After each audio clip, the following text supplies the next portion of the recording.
Everyone has talents. Everyone.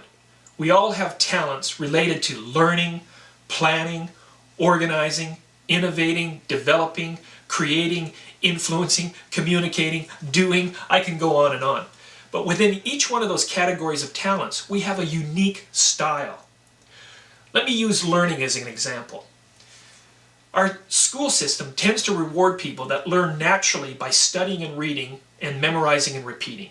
If you study and read easily, if you have a knack for memorizing and repeating, you will tend to do well in our current school system because it recognizes and rewards that style of learning. But if you learn more naturally by experimenting and tinkering, or trying and doing, or observing and examining, or listening and discussing, or one of the other kind of unique particular styles of learning, you may not do as well in the current school system. In fact, if you have a different way of learning than studying and reading or memorizing and repeating, you may find that you don't do well in school at all. And you may be stigmatized as somebody who doesn't learn well, or you might think that you have a learning disability. And this can undermine your sense of self and your ability to succeed in life.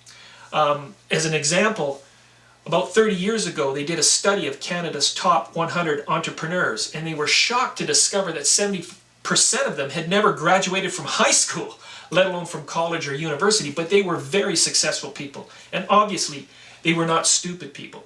It just was a matter of fact that they learned differently than the school system. And because they weren't being recognized and rewarded for the way they learned while they were in school, they got out as quickly as they could and into situations that did recognize and reward them for the way that they learned naturally, and they succeeded very well in life. And we have to remember that some of the most successful people in the world are people that never finished school or dropped out of school. Bill Gates, for example, dropped out of university after 1 year. Now, he dropped out of Yale, but he still dropped out of university to become one of the richest men in the world. One of the most successful filmmakers in history, Steven Spielberg, never finished high school. Michael Jordan, believe it or not, didn't make one of his high school basketball teams.